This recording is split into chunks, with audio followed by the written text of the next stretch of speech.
Well, this is according to Hawks member Warrant Officer Paul Radebe, who has testified at the Commission. Radebe, who testified partially in Canberra, told the Commission that he had met Malcolm X before, and the Madlanga Commission has heard about simmering tensions between the Hawks and SABC at large. This comes as the probe continued its hearings with evidence from more Hawks officials who maintained that their involvement in the December 2024 Operation Takedown of alleged cartel member Katiso Molefe was merely for verification processes.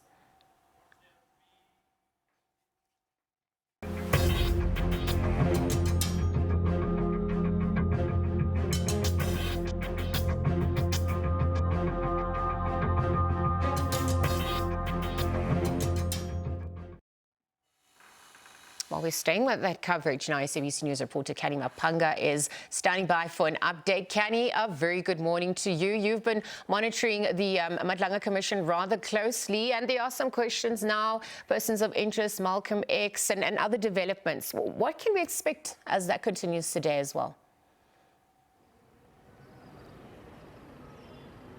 Indeed. Good morning to you, Liesl, and to the viewers at home. We saw yesterday that the Commission brought this Operation Takedown, that is the 6th of December 2024 Operation Takedown of alleged cartel member Katiso Molefe, back in the spotlight. This is more Hawks officials wanted to respond to this allegation that they allegedly descended on that Sandhurst property for the purposes of alleged interference. It seems that from the idea that we're getting with the number of Hawks officials that keep coming to give testimony regarding this particular incident, that quite a number of units were sent to that particular residence under this allegation that there were Hawks officials, or rather persons impersonating Hawks officials, in the arrest of Katiso Molefe. Again, we've heard from Captain Nweki, Warrant Officer Radebe, and the provincial head for the Hawks, that is Major General Kadwa, regarding those allegations, vehemently denying that this was a form of alleged interference, stating before the Commission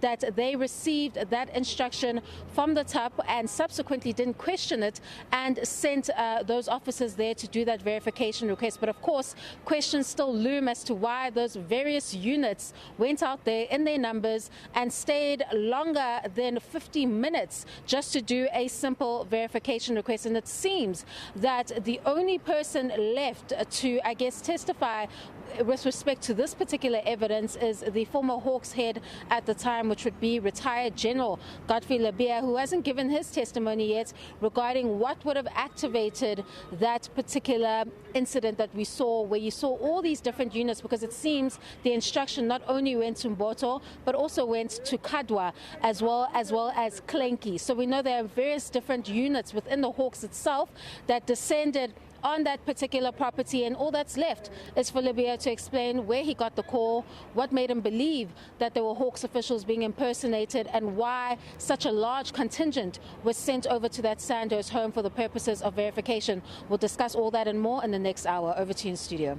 All right, Kani, certainly also monitoring that alongside you. Thank you very much for that succinct update.